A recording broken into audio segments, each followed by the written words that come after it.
السلام عليكم ورحمة الله تعالى وبركاته.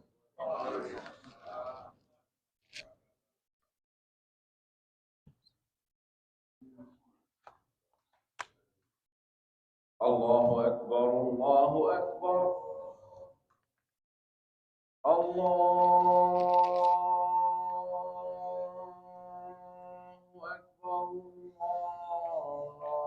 الله أكبر.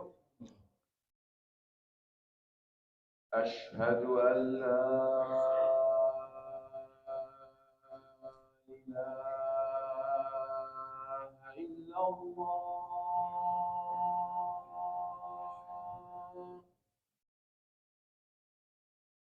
أشهد أن لا إله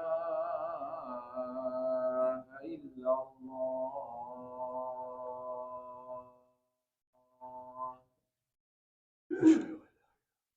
أشهد أن محمدا رسول الله.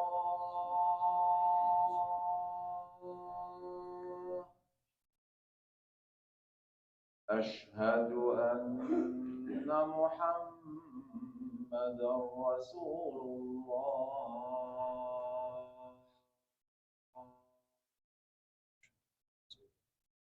حي على الصلاة.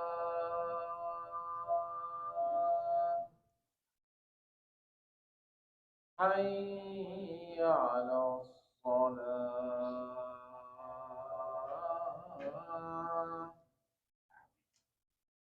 حي على الفلاح.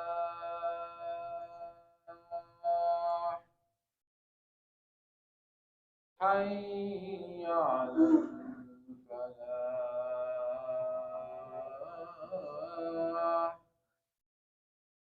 الله أكبر الله أكبر. لا إله إلا الله.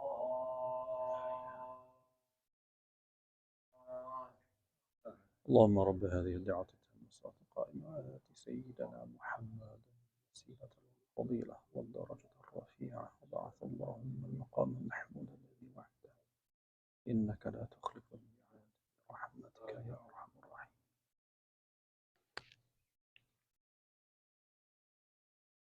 إن الحمد لله نحمده ونستعينه ونستغفره ونؤمن به ونتوكل عليه ونعوذ بالله من شرور أنفسنا ومن سيئات أعمالنا. من يهده الله فلا مضل له ومن يضلل فلا هادي له. وأشهد أن لا إله إلا الله وحده لا شريك له. وأشهد أن سيدنا وحبيبنا محمدا عبده ورسوله. يقول الله جل وعلا في كتابه الكريم: يا أيها الذين آمنوا اتقوا الله حق تقاته ولا تموتن إلا وأنتم مسلمون. يا أيها الذين آمنوا اتقوا الله وقولوا قولا سديدا يصلح لكم أعمالكم ويغفر لكم ذنوبكم ومن يطع الله ورسوله فقد فاز فوزا عظيما. أما بعد فإن أصدق الحديث كتاب الله وخير الهدي هدي سيدنا محمد صلى الله عليه وآله وسلم وشر الأمور محدثاتها وكل محدثة بدعة وكل بدعة ضلالة وكل ضلالة في النار أعاذنا الله وإياكم منها أجمعين. أما بعد. He was near death. Sayyiduna Abu Bakr as-Siddiq radiyallahu ta'ala anhu was on his deathbed. And while on his deathbed, he sent for Sayyiduna Umar ibn al-Khattabi radiyallahu ta'ala anhu. He wanted Umar to come and visit him so he could give him some parting advice before he left this world. And as Abu Bakr radiallahu anhu waited and Umar made his way, Umar entered the home of Abu Bakr as-Siddiq radiallahu anhu in those final moments. He drew near and Abu Bakr radiallahu anhu gave him some advice, some nasiha. He said to him, I have a piece of advice for you if you are willing to accept it from me. He said, Allah has certain rights that are only fulfilled at night. And Allah has certain rights that are only fulfilled in the day. Allah does not accept voluntary acts of worship until the obligatory ones are performed. For you see in the hereafter, the scales of those who follow the truth in this life will be heavy. And this is how it should be. And those who followed falsehood will have light scales, as is to be expected. He said, Allah has revealed verses of hope alongside verses of warning, so that people remain hopeful and fearful, without giving up on Allah's mercy or becoming reckless. If you followed my advice, he said, you should never prefer anything over death, as death is inevitable. But if you ignore my advice, he said, then nothing would be more disliked to you than death. Wallahu a'lam. And Allah knows best. Wassalamu alaykum wa rahmatullahi wa barakatuhu, as he greeted him with the greetings of peace. This, dear brothers and sisters, was the parting advice given by Sayyiduna Abu Bakr as-Siddiq radiyallahu anhu to Sayyiduna Umar ibn al-Khattab. And we see in this parting advice shortly before his death that he highlighted the importance of priorities. We note with special attention what he said in the beginning.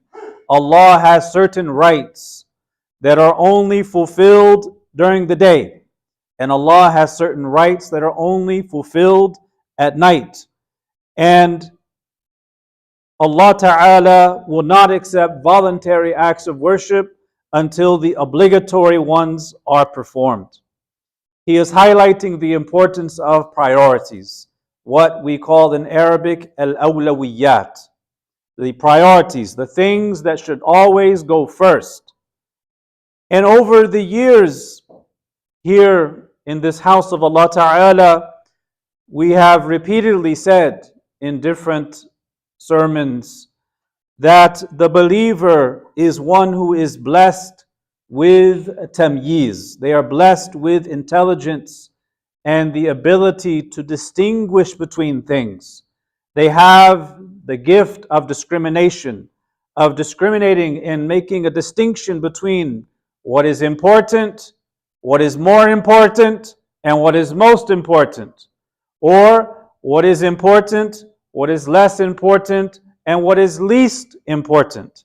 This is the quality of the intelligent believer, the quality of tamyiz, of being able to make priorities and distinguish between various goods and various bads, and knowing what is best and what is not.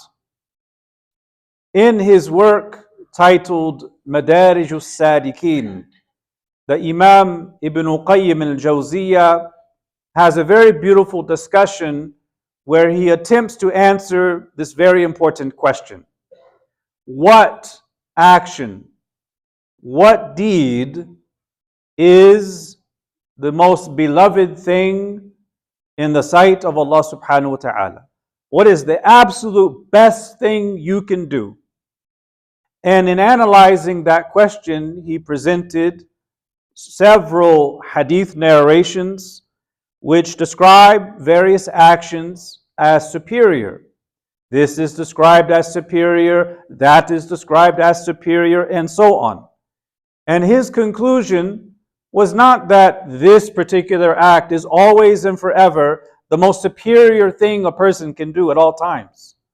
His conclusion was that the most virtuous act of ibadah that you can do is whatever takes priority in that moment. Whatever is the most important thing to do in that particular moment, that particular thing is the most virtuous in that moment. Outside of that moment, there may be other things that are superior. And this goes back to the importance of understanding awlawiyat, or priorities. To give you an example, something that happens quite often in the masajid. The imam stands on the minbar and the muezzin gives the call to prayer. He then stands and delivers the sermon. What is the most virtuous thing a person can do in that particular moment? A person could choose to open up the mushaf and recite the Quran as the khatib is giving the khutbah. They could choose to stand in the corner and offer multiple nawafil. 2 rak'ahs here, 2 rak'ahs there. These are all virtuous actions. Reciting the Quran is one of the most virtuous acts of worship you can do. Praying nawafil is a virtuous act. But what is most beloved to Allah in that exact moment? It's not reciting Quran in that moment. It's not nawafil in that moment. In that particular moment, the most virtuous thing is listening attentively to the khatib with the intention of istifada, of deriving some benefit, and then offering the salah behind the imam. After the Jumu'ah, if a person wants to recite Quran, it now becomes a very virtuous thing. But when the khatib is on the minbar, it is no longer the most virtuous thing they can do in that moment, because there is what we know as wajibul waqt, the obligation of the moment. Likewise, praying voluntary prayers, whether it's in Jumu'ah or outside of Jumu'ah. Imagine a person who is outside, maybe they're at a park near a pond or a lake, and they feel inspired in the moment to pray many rak'ahs of nawafil, of voluntary prayer. And they're in prayer, and they're reciting Quran, and they're making intense dua in salat outside. And as they're praying, doing this beautiful act of worship, they notice that someone has fallen into the lake, and they're struggling, and they're drowning in the lake. What is the most important thing? What is the most virtuous thing they can do in that moment? Is it to continue their nawafil? Or is it to break the salat, run, jump into the lake, assuming they know how to swim, and rescue that person from certain death, from drowning?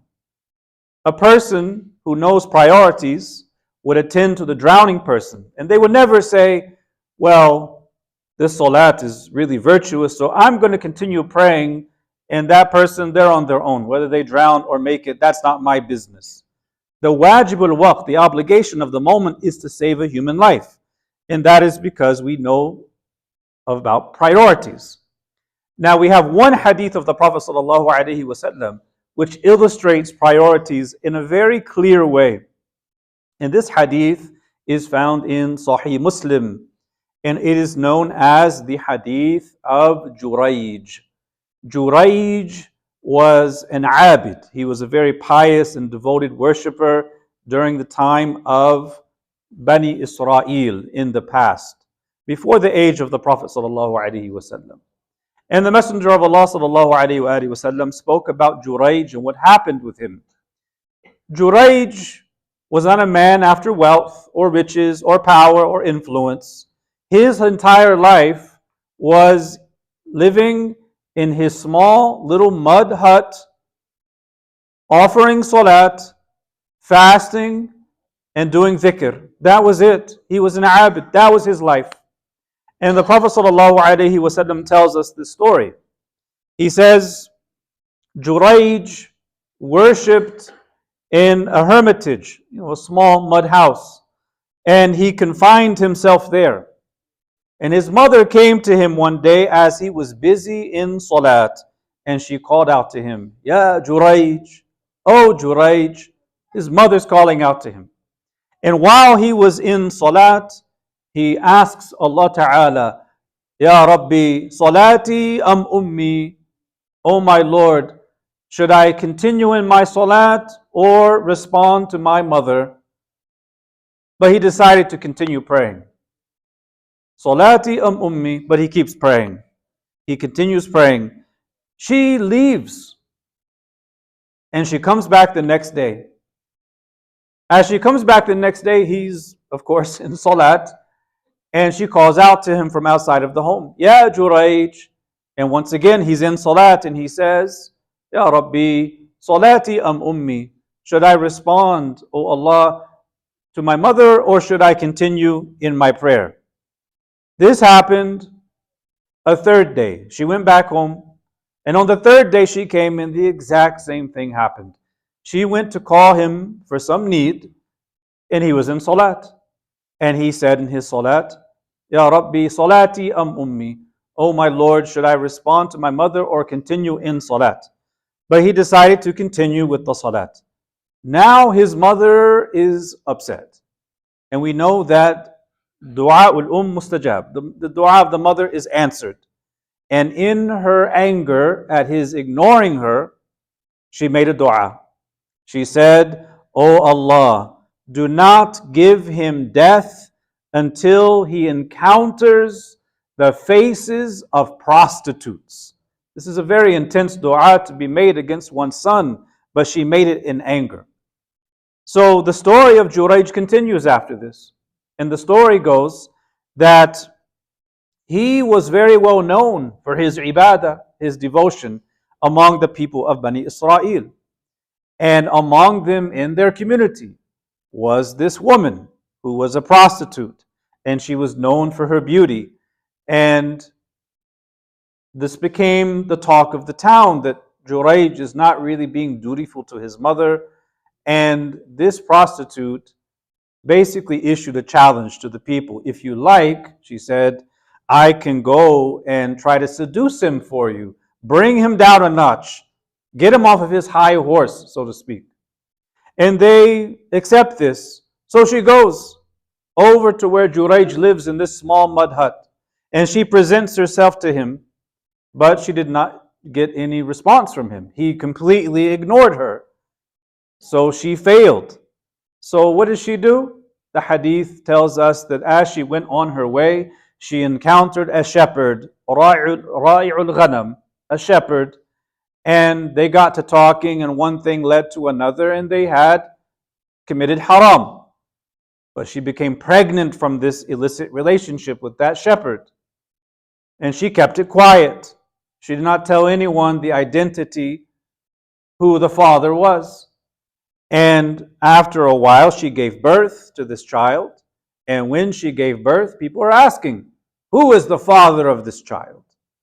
And they have a memory of them sending her to Jurayj to attempt to seduce him. They don't know that she failed. So what does she say? She says, oh, well, this is the child of Jurayj. Aha, this is what they sent her for. She succeeded in their minds. And now they want to take out some aggression against Jurayj. So they go to Jurayj and they begin to beat him. And they pull him out of the house, beating him, and they tear down his mud house. And he doesn't know what is going on. He says, what is the matter? What are you doing this for? And they say to him, you have fornicated with this prostitute, and she has given a birth to a child from your loins. He's shocked. So he says, where is this child? Bring this child. And they bring the child, and he says to them, leave me so I can pray. He prays, he makes dua, and when he's finished, he goes to this child who's a newborn. And then he taps the baby on the stomach lightly like this and says, oh child, man abuk, who is your father? And this is the miracle. This newborn child spoke from the cradle and said, my father is Fulan Ra'i'ul Ghanam, the so-and-so, the shepherd, the one who tends to the sheep. He exposed the true identity, who the father actually was. This was a miracle and a means by which Allah Ta'ala saved Jurayj from all of these possible consequences. Now, when this happened, the people saw this child speaking from the cradle. They were absolutely shocked, and they recognized that it was a miracle and that this young baby exonerated Jurayj from this crime, this sin of fornication. And now they're feeling regret for having beaten him up and torn down his house. So they said to him, allow us to rebuild your hermitage, your house, only we'll use gold and we'll adorn it with fine jewels and things like that. But Jurayj did not want any of that. He said, no, I just ask you rebuild it out of mud as it was before. And so that's what they did. This is the hadith of Jurayj. And there are many lessons, of course, that we can derive from this hadith. But one that stands out is the importance of awlawiyat, prioritization. The true Abdullah, the true Amatullah, the true servant of Allah Ta'ala worships Allah Ta'ala on Allah's terms, not their own. Meaning, when this becomes the most important thing, they don't give priority to what is less important. And if a person gives priority to what is less important over what is more important, that is a sign that the nafs is involved, the ego, and what the person inclines to. But the true Abdullah attends to what is most important, wajibul waqt, the obligation of the moment, because that is what Allah wants from them at that moment, more than whatever else they may have been involved in. We learned this from the story of Jurayj, because in that moment when he was in salat, what was the priority when his mother called out to him? Was the priority to continue in the salat, or was the priority to quickly finish the salat and go respond to his mother and see what she wants? The priority obviously is for him to shorten the prayer, finish it up, and go and see what his mother needs. That for him was wajibul waqt. That was the obligation of the moment for him. That takes priority over nawafil, over voluntary worship that he was doing. Dear brothers and sisters, what we see in the hadith of Jurayj and in the examples that I provided earlier, what we see is prioritization in matters of deen. That this thing is good. This particular act of ibadah is good, it's virtuous. But then in a particular moment, something else may be better or more pressing. That is prioritizing matters of deen correctly. But what do you think about a person who gives priority to dunya over deen? It's one thing to give the wrong priorities in matters of deen. What about prioritizing dunya over deen entirely?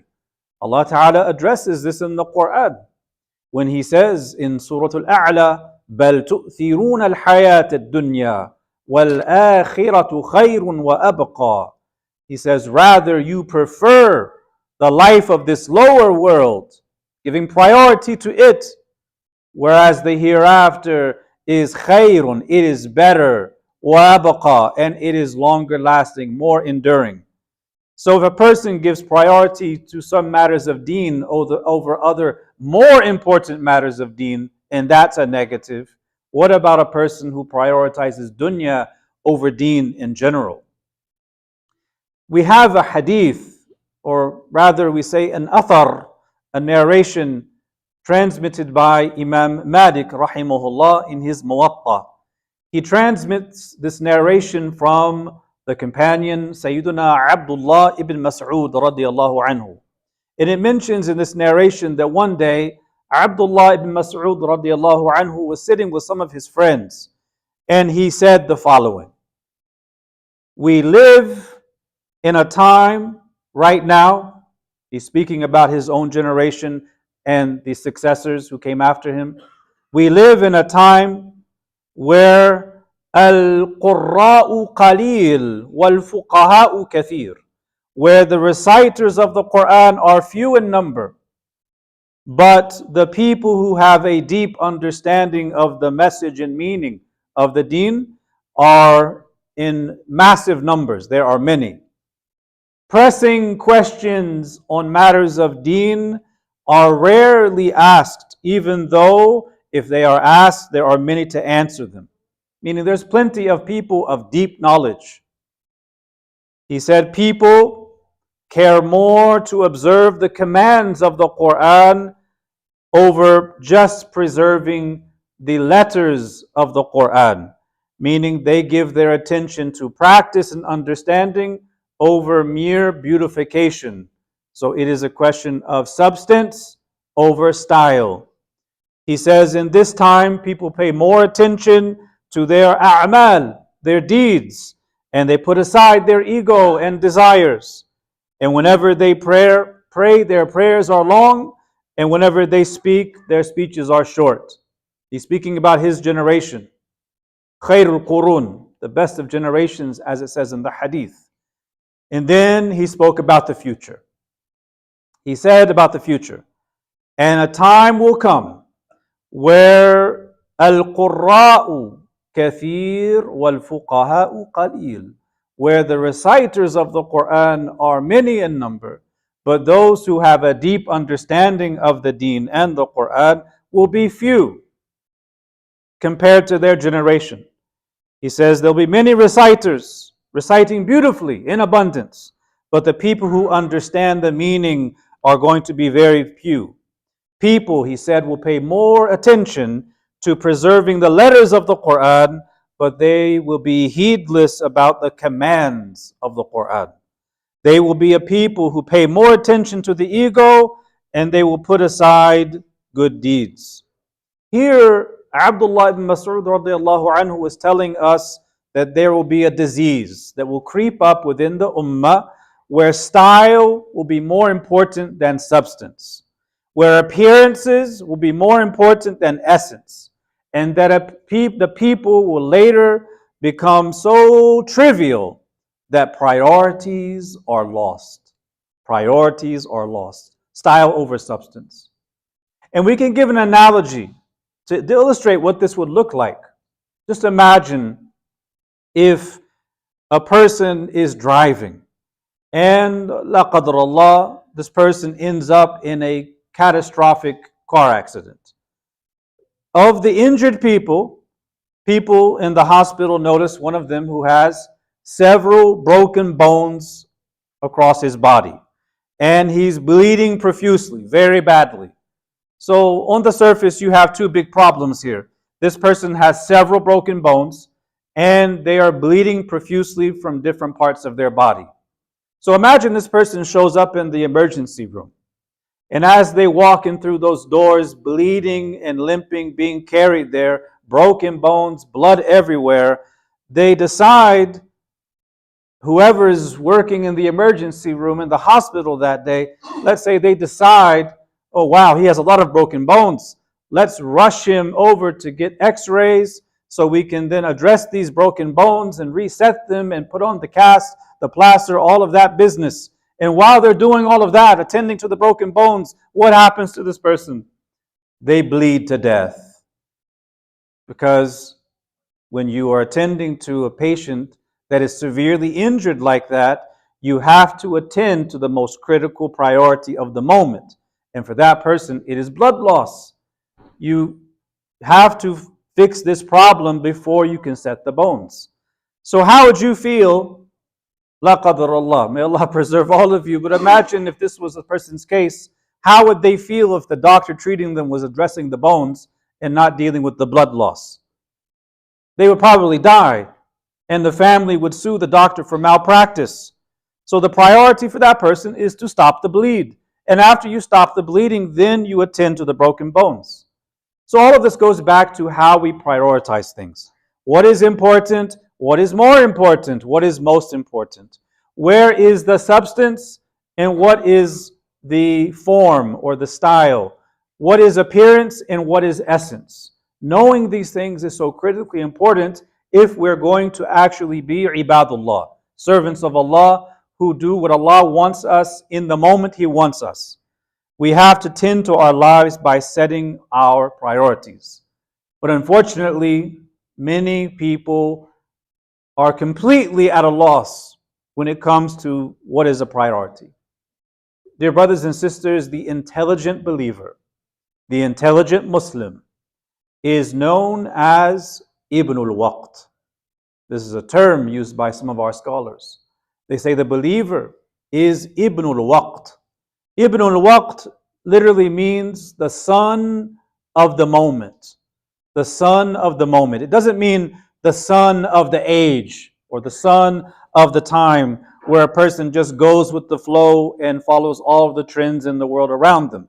Instead, it means the mu'min, the believer, is intelligent and attends to the priorities in each moment. Why does a believer attend to priorities? Because he is Abdullah and she is Amatullah. And when a person loses a sense of priority, this results in imbalance. It results in neglecting what is most important. It results in failure. And the loss of priorities also leads to disunity and wasted energy. So we ask Allah Ta'ala to make all of us Ibn al-Waqt, the son and daughter of the moment, that we are intelligent about the priorities of each moment, the needs of the age, the needs of the moment, and that we attend to those priorities, and that we are not so wrapped up in our egos that we attend to things that are lesser in importance because they feel good or we like them more, even though there are more pressing obligations. May Allah make us all Ibn al-Waqt and Bint al-Waqt, and inspire us to know fiqh al-awlawiyat, the true understanding of priorities in our age. Ameen. Walhamdulillahi Rabbil Alameen.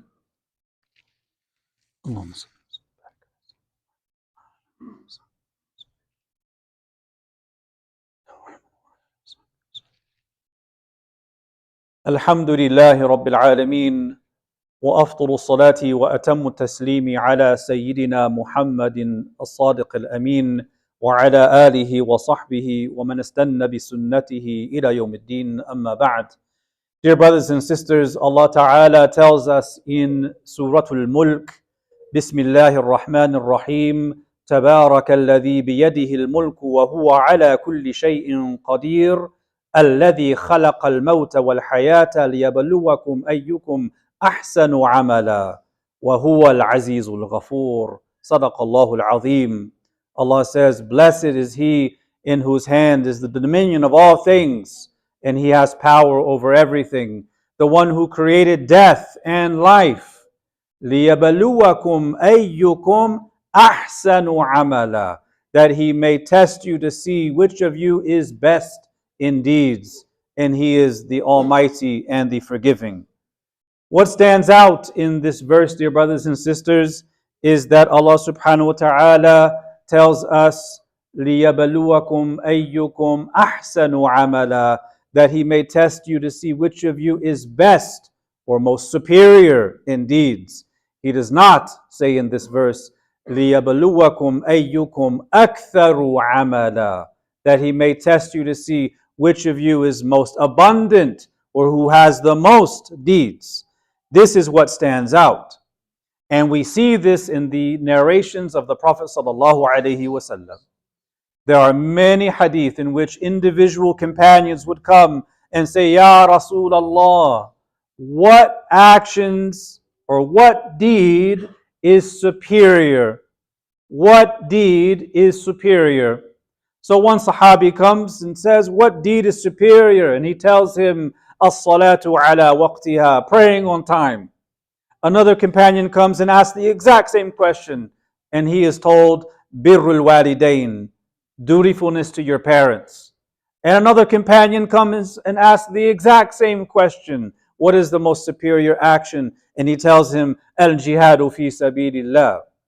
The question then is the Prophet sallallahu alaihi wasallam contradicting himself? A'udhu billah min dhalik. حاشاه صلى الله عليه وآله وسلم أن يناقض نفسه. Far be it from him that he ever contradicts himself. What he is telling us is that the best deeds depend on who is asking. It depends on who is asking.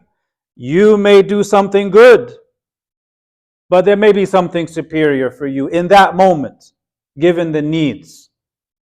There may be something good that you're doing, but maybe there's something better you can be doing in that moment. So these are all questions we have to ask ourselves by knowing our deen. What is the best thing I can do right now? And after that is done, what then is the best thing I can do? Prioritizing things in the order by which Allah Ta'ala has revealed them. There is a story that I wish to share with you today. And this is a story not from the ancient past, but it's a more recent story going back a while, but it's still recent history. There is or was a professor, a very respected figure in the Muslim community in North America, and his name was Dr. Suleiman Niang, who was from East Africa, rahimahullah. He passed away some years back, and he was a very gifted Islamic historian. And he told a story about a Lebanese Muslim. And this man went to the Beirut harbor in the early 1900s. And there was an American vessel that was about to set sail all the way to America. And in the early 1900s, this Lebanese Muslim man asked the captain a question. He said, "Captain, are there any mosques in America?" When is he asking this? Early 1900s. Was there a mosque in America? Maybe. If there was one, it would just be one, maybe two max, and that's debatable.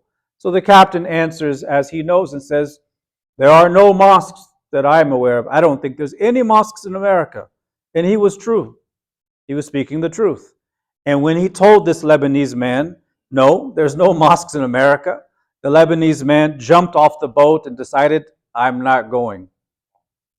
Now, as Muslims living in a non-Muslim land, I'm sure most of you can relate to the concerns of this Lebanese Muslim at some level. He was afraid of coming to America because he felt concerned over the prospect of losing his deen in this society. Now, much has transpired between 1900 and 2024. Islam today is, of course, much better positioned in North America than it was in the 1900s. But one thing that stands out when considering the changes over the past 100 plus years, 200 years, is the significance of Islamic institutions in North America. Masajid, institutions, ma'ahid, schools, madaris, and so on. What they didn't have back then, we have now in great number. And very often it happens that despite realizing the importance and the priority of establishing strong Islamic institutions, Muslims do not participate in them to the extent needed for them to flourish as institutions into the future. They do not participate in them in a way that makes a meaningful contribution to society in the long term. It's one thing to advance ideas. It's one thing to sit at home talking with friends about the future and prospects and what will be great, to have a broad vision for the future. It's one thing to talk about these things. It's another thing to actually build those institutions that reflect those ideals that allow for influence in this society. We should never forget, dear brothers and sisters, that our Muslim community, whether it is this community or any other community in North America, our Muslim community must be a community with a mission. A community with a mission. And that means that we do attend to priorities. We recognize what those priorities are. We should be very cognizant of what sort of image we wish to project as a community. Now we read in the Quran where Allah subhanahu wa ta'ala mentions people accepting Islam in droves. وَرَأَيْتَ النَّاسَ يَدْخُلُونَ فِي دِينِ اللَّهِ أَفْوَاجًا. And you see the people entering into the deen of Allah afwaja, in droves. When is that going to happen in North America? When is that going to happen here, where we don't have one person coming every 6 months and taking shahada or more or less, but you have droves, afwaja. When is that going to happen? My answer would be, and Allah knows best, is that that happens when Islam, the da'wah, the invitation to Islam, is not a da'wah from an individual to another individual. Rather, it is when communities are calling broader communities to Islam. And that can only happen when you have strong communities. That can only happen when you have healthy communities. That can only happen when those communities attend to priorities and they make a commitment. So our communal characteristics have to be so positive, so strong, so beautiful that people in society are forced to accept and say, yes, Muslims are the most honest, the most respectful, the most compassionate, and the most industrious people. Right now, we don't really see that. What we see are people saying, yes, my coworker, Muhammad, he is the most industrious person I know. Or Fatima, my classmate, is the most hardest working student I know. That's from individuals to individuals. We're talking about community to the broader community in North America. To do that, we have to attend to priorities. And that means we all have a part to play. When each of us chips in and contributes to the strength of our Islamic institutions, we will attract other communities to Islam in the long term. And by long term, I don't mean 5 years. I don't even mean 10 years or even 20. I'm talking 75, even 100 years. When the Sahaba came to Egypt, Islam didn't just spread like that overnight. Islam did not take root in Egypt for 300 years after their presence, but they set institutions, they set the foundations, and they attended to priorities. Allah subhanahu wa ta'ala tells us that this is the mandate for being here. And that if we do not do this, we do not attend to this priority, then Allah will replace us. As He says subhanahu wa ta'ala, Ya ayyuha alladhina amanu, man yartadda minkum an dinihi, fasawfa ya'ti Allahu biqawmin yuhibbuhum wa yuhibbuna. O you who believe, if any from amongst you turns back from his faith, then Allah will bring another people whom He will love and they will love Him. Imam Ibn Kathir says this means if they do not give nusra to the deen of Allah, if they do not try to spread the deen of Allah and call people to La ilaha illallah, Allah will bring another people who will do that job. What does this tell us? It tells us we have priorities to attend to. We have duties upon us. So in conclusion, dear brothers and sisters, we ask Allah Ta'ala to make us people of priorities. People who develop within themselves an aspiration and a drive to effectively use our Islamic institutions for teaching and reaching people in the broader society. And that He blesses our efforts and the efforts of all of our brothers and sisters and our volunteers and all of our communities who are actively participating and contributing to the communal effort to whatever extent possible, and to make us of those who contribute as well, attending to this priority of spreading the light of La ilaha illallah Muhammadur Rasulullah. ربنا آتنا في الدنيا حسنة وفي الآخرة حسنة وقنا عذاب النار. اللهم صل على سيدنا محمد عبدك ورسولك النبي الأمي وعلى آله وصحبه وسلم تسليما كثيرا بقدر عظمة ذاتك في كل وقت وحين. سبحان ربك رب العزة عما يصفون وسلام على المرسلين والحمد لله رب العالمين. وقوموا إلى صلاتكم.